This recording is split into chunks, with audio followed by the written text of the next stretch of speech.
Hands up. Okay, times that by 100, that's how I'm feeling right now.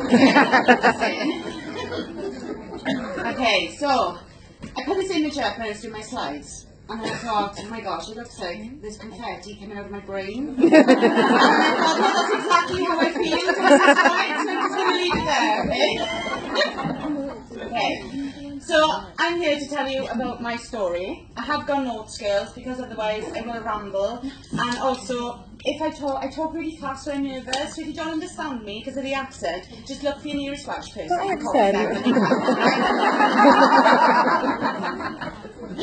Okay, so I'm going to take you back to my struggles, not how I had tadpoles for eyebrows. And my successes, eyebrows a little bit better these days. Okay, so November 2015. It was pretty grim for me. I found out I was pregnant, which should have been a joyous occasion. With my second child, almost immediately I started to feel depressed.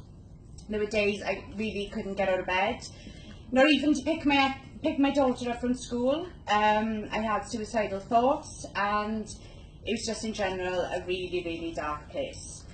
I had to go on the sick from work because I really couldn't face it. I felt guilty because when I was phoning in sick on days I couldn't go in, I was leaving people down, I was letting the team down, leaving them short in work, and that's not me.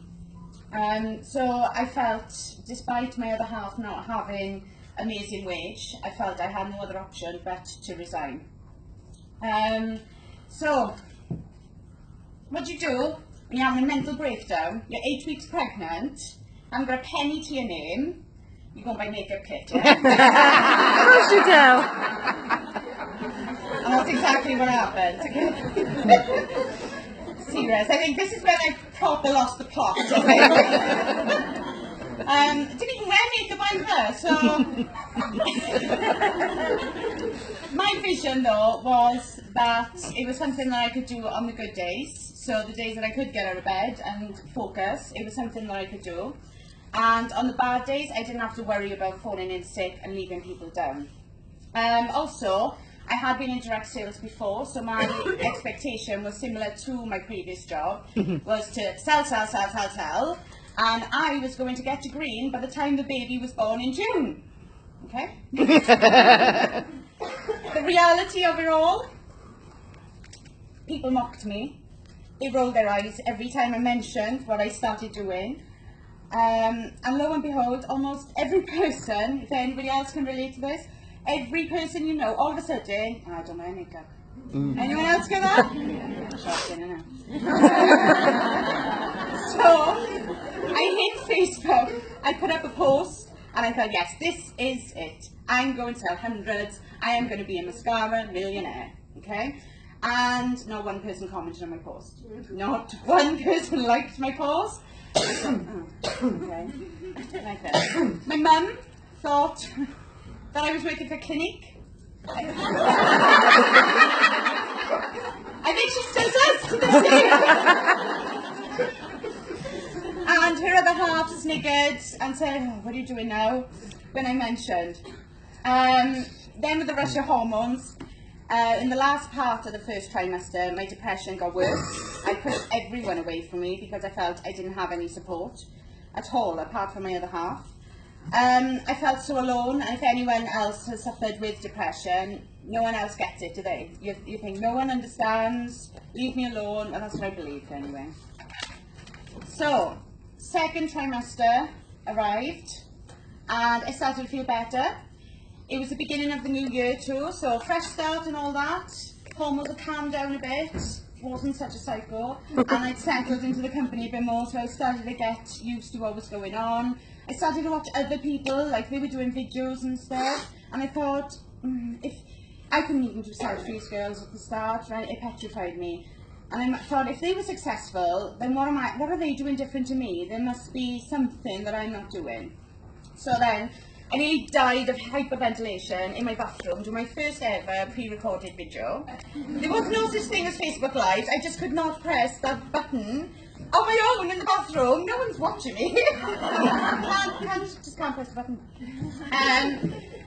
And then I uploaded it, and it was a lip stain. I did my first ever video on a lip stain, and because I love the product, and I shared my excitement for it, and it was quite funny because it was skittish lip stain, and you know how much of a bugger that is to get off. Yeah, I said, no, once this is on now, there's no going back, so it's got to go all the way through to the end. So yeah, so I did that, I uploaded it, and my phone went nuts, and I was like, oh my gosh, wow, this is it, it started. So then, January, so up until then, so I joined in November, up until January, I had done 200 PRs in total, lifetime, so not much. January 2016, I hit yellow and pink in the same month. And then, first week, with a thanks to Anne, giving me a kick up the butt, first week of February, I hit my fast start as well, by the skin of my teeth, girls, yes. And I thought, this is it, that's it, I am on the road to green, it's happening. Then, things got tough. Honestly, it was like a roller coaster, I was so up and down. I got sent on CBT courses, almost forced by every consultant, midwife, doctor to take antidepressants. Girls, I don't even take a paracetamol when I got a headache. They had no chance of me taking antidepressants. I was having none of it. Then, at 7 months pregnant, I was sent to a local mental health clinic to speak with a counsellor, because that's when I think I lost the plot. It felt good though. I finally had someone to listen to me, and I think that's what I needed, was just to be able to vent. And he understood me as well, or at least he pretended he did. Unique went on the back burner for a bit, and then Alfie was born in May 2016. My plan to get to green before he was born was ruined. I beat myself up over it, but there were certain things I'd heard from other leaders on my journey and along the way that they'd stuck in my head. So, Brittany Kaplan, heard of her maybe? She mentioned in one of her earlier videos that not the same people will get you to blue as they would to pink, and not the same people will get you to green as they would to blue. Makes sense, yeah? And then our wise Kizzy also said to me somewhere along the line, it's much easier to give birth than it is to resurrect the dead. So, I needed new teenies. I haven't sponsored much because of depression, and that's why we weren't going anywhere. The night Alfie was born, it was almost as if the black cloud that had been over me for the last 9 months had just shifted instantly. So the day after he was born, I'll wait till we sleep anyway, didn't I was back to work. I had goals to achieve, and I had a team to build. That June, I did 500 PRS and 2 sponsors, and I beat myself up because I didn't do 5-3. And I cracked on from there. I was getting to green, whether it killed me. I literally dragged my team to blue, and I basically forced them to sell. I'm not even joking. I was desperate to hit my goals. I didn't care about theirs. In October 2016, we did it. We hit over 50 in team, and we turned blue. What an amazing feeling. Next off was green. There it goes. I'm not professional like the others. Okay, so I remember Kizzy asked me for a decent new starter checklist. No, I asked Kizzy for a decent new starter checklist I could give to some of my new teenies. I was building a team. I needed to get to green, so I wanted like tools in place to help them get the quick, fast start that they needed just to get off those starting blocks straight away. One of the things she said to me was to get them to watch or read The Secret. Oh, sorry. Sorry, Simone. Really? This is Secret? Read a book? Really? Nah. That's not going to give me sales. Anyway, I'm developed enough. I don't need none of this hippie rubbish. Everyone keeps banging on about personal development. Like, how is reading a book going to get me sales? So that was it. Not doing that. No. Stupid idea. Then I had the biggest wake-up call I could have ever had. We didn't requalify blue in November or December. we were going down as a team. And then the cherry on the top was when I arranged a Christmas night out for the team, and not one person turned up. Every single person dropped out on me. There was no team spirit, there was no bond. No one cared about anybody else on the team. They were just in it for themselves, and that was it. I spent most of that night crying because I was a failure. I couldn't lead a team. And I spent all of December feeling sorry for myself. And we didn't even re-qualify pink that month either. All the time, this is rubbish. It doesn't work. You've got to get in at the start for this to work. Honestly, I said it all, okay?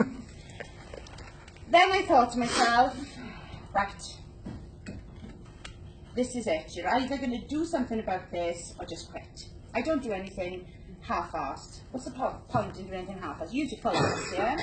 So, I ended my pity party, and on December the 29th, I messaged every girl on the team a message saying, are you in or not? I probably would have written our message a bit different these days, but anyway. I messaged every girl on the team asking if they were in or not. I spent the whole of 2016 forcing everyone to do what I wanted them to do, and it didn't work. So I wanted to know now what they wanted to do. I worked with the ones who wanted it, and I vowed to myself to help them reach as much of their goals as possible. There were only a few of us standing, but we worked hard, the ones of us that were left. And guess what? I gave the hippie rubbish a go. And I downloaded my first ever audiobook because I have got the attention span of a gnat and I can't read a book. So audio all the way for me. You were a badass. I thought books were for geeks, but this lady dropped the F-bomb literally later. I discovered DMOs and started doing them daily. Also started listening to books more often, and as a team, shocking, we progressed. I realised it wasn't all about me. I'd wallowed in self-pity. I felt for so long I hadn't taken a minute to think of any of the girls on my team and how they felt. I started to chat more with them, not just to do with work, but as friends too. Found out more about them, got a bond going. I had the biggest circle of friends ever now, and I listened to what they wanted to achieve and helped them hit their goals. And you know what? That feels so much better than even achieving my own goals. I stopped pushing them to do what I wanted them to do, and I started to listen to what they wanted to do. And lo and behold, this happened. We forget about July, kids are off, right? And then, in November, this happened.